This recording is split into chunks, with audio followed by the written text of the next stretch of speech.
All right, today's the day. We're gonna put the dash frame in the 72 Charger. It's gonna be nice just to get that big piece of car out of my way because they take up a ton of space. So we'll get it in here in the car where it belongs.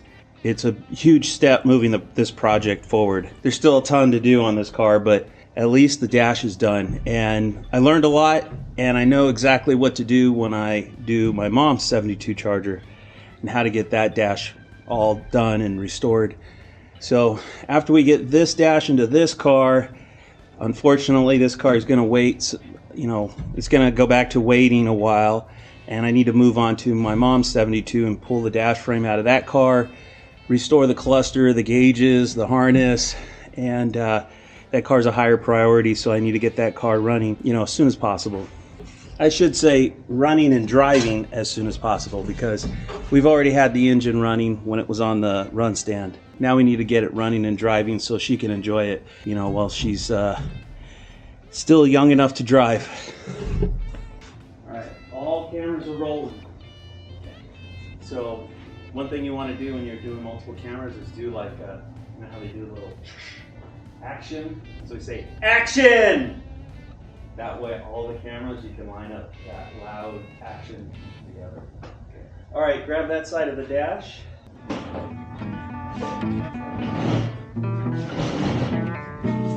the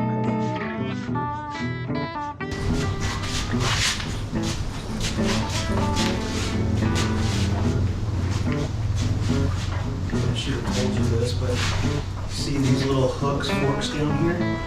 Right, your fingers on it. Yeah, and you see those bolts in there? Yeah.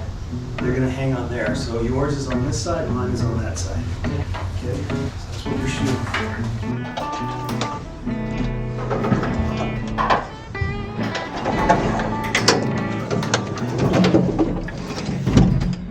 Set up for a second.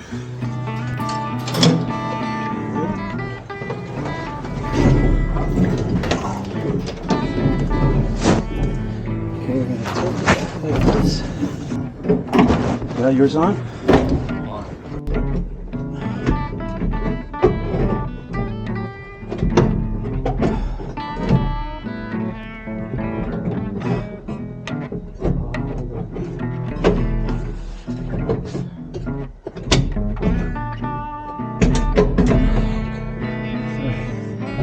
Come back out. Grab that side.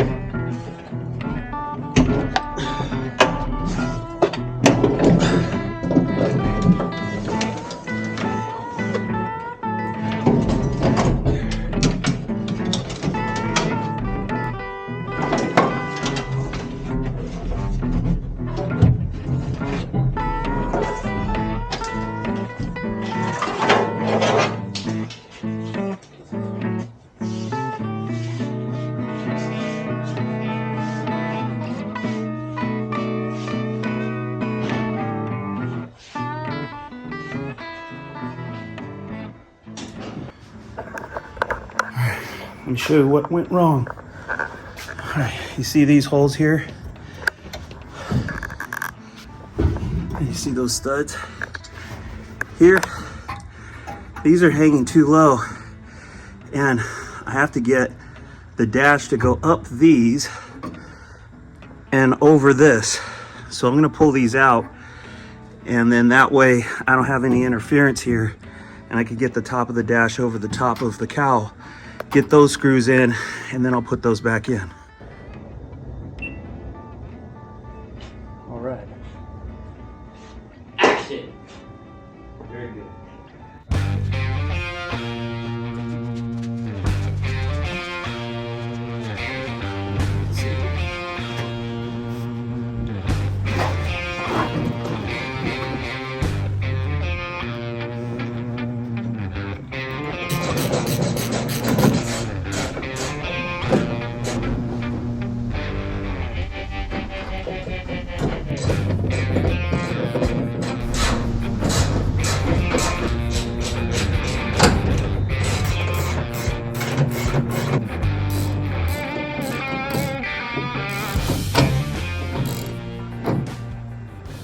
There's a clip that is on the metal part of the cowl.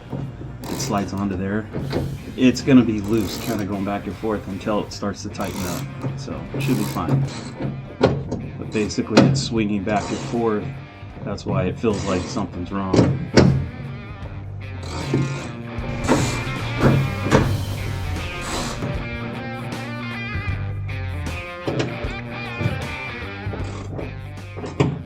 Okay, next, 7/16. So those bolts that we hung the hooks on, those get tightened up too.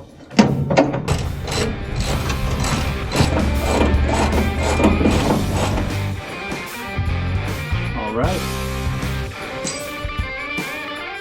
Good job. Looks bitchin', huh? Put those studs back in there. Thank you, son. Much appreciated.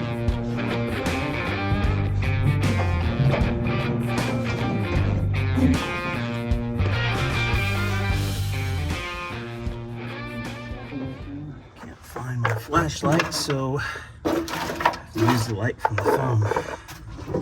With the floorboard, you can see there's the brake pedal.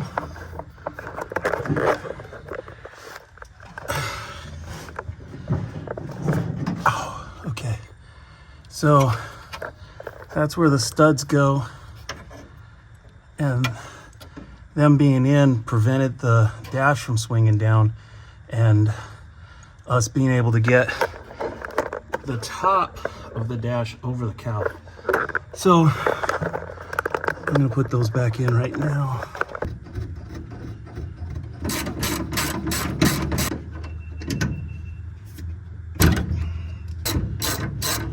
I think everybody knows this trick, so, but in case you don't, when you're dealing with studs, you lock two washers against each other tight like that. They won't spin off, and then you can use those nuts to drive the stud in. And then once it's in there, you unlock them from against each other, then take them out, and voila, your studs are in. All right, so those studs are used to hold the steering column up. We probably won't be messing with those for a while until I get the steering column in here. Anyway, that's that. We still got a lot of plugging in to do for the whole car. All right, there it is. That's what the dash looks like in the car. Kind of makes the rest of the inside look like crap. But oh well. The first pretty part on the inside of this car.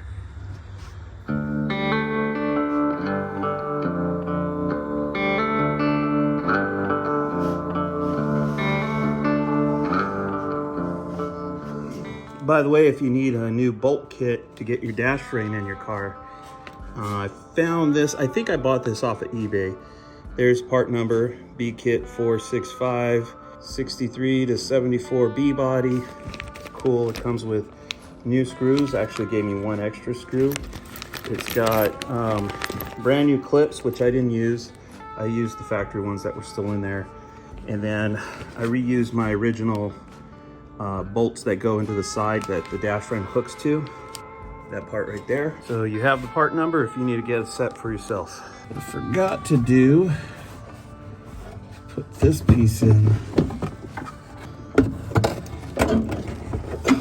Let's see if I can get it in here.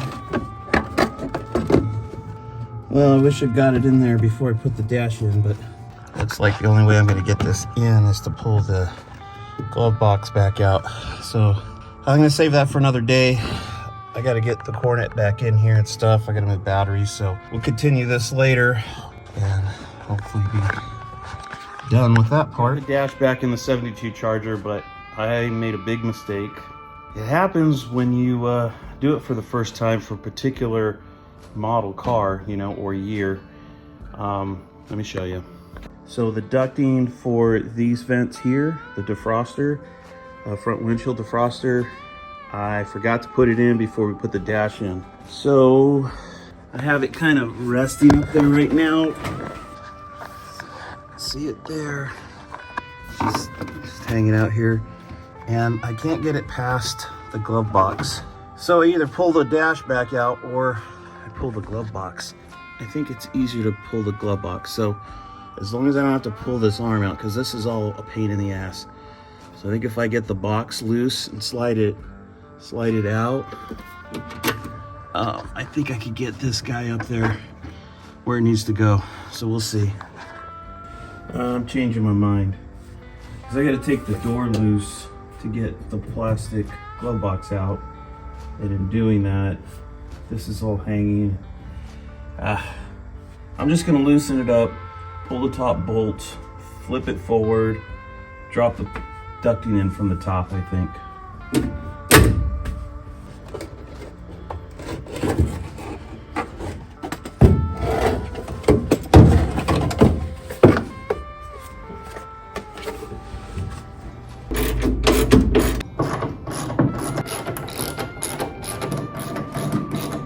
I just realized I'm gonna have to pull those studs back out for the steering column. Man, this freaking guy. One little mistake. Just gotta do it.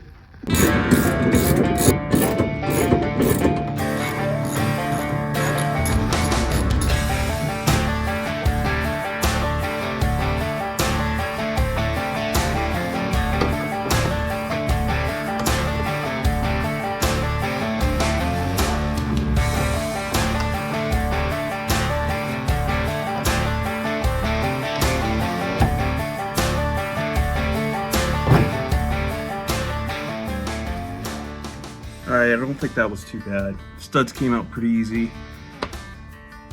We got the ducting in there. There's something I wanted to show you that I cut out of the video earlier. And that's this guy.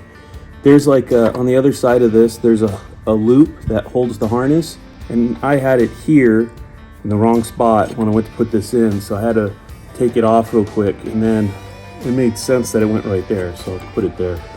It's in place. I think everything's good. All right, so we'll tighten those guys down, tighten the two sides down, put the studs back in, and then we're back where we started from, only the ducting's in place. And then I have to put some screws from here into the frame for the ducting. All right, I just verified on my mom's car, these screws that go into the ducting that hold it to the dash frame, and I had this bag stored and labeled correctly. So there's the screws that go to the ducting. Those screws are the same screws as the glove box screws. So they look like this. They got kind of that flat area. They're big in diameter, so they have more surface area to hold the plastic down, I guess. So since those guys are painted already, I'll use those to put back in there.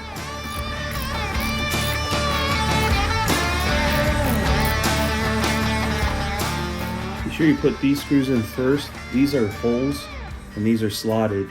So if you tighten it down over here on the slotted end, it might not align here on the hole end.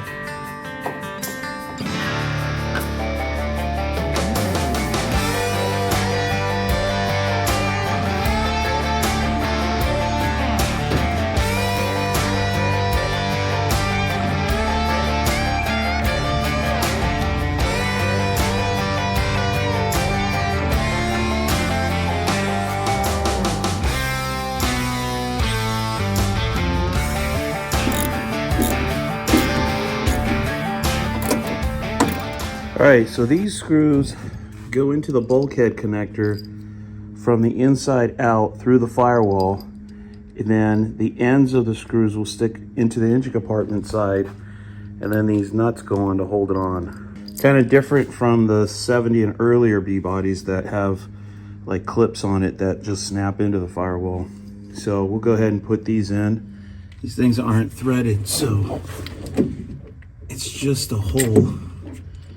So you're basically cutting into the plastic as you're threading it in. Let me get a better screwdriver. Okay.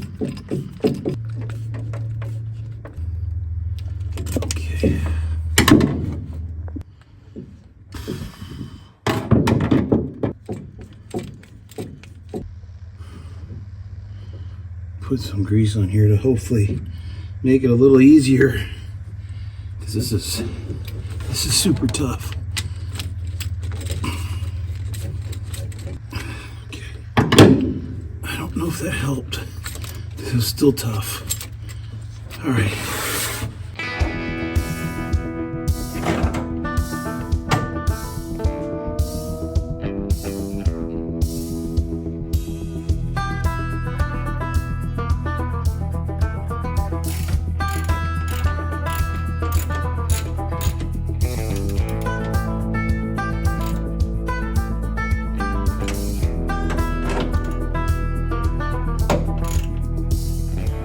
All right, I can put the steering wheel studs back in now, and then hopefully we'll call it done.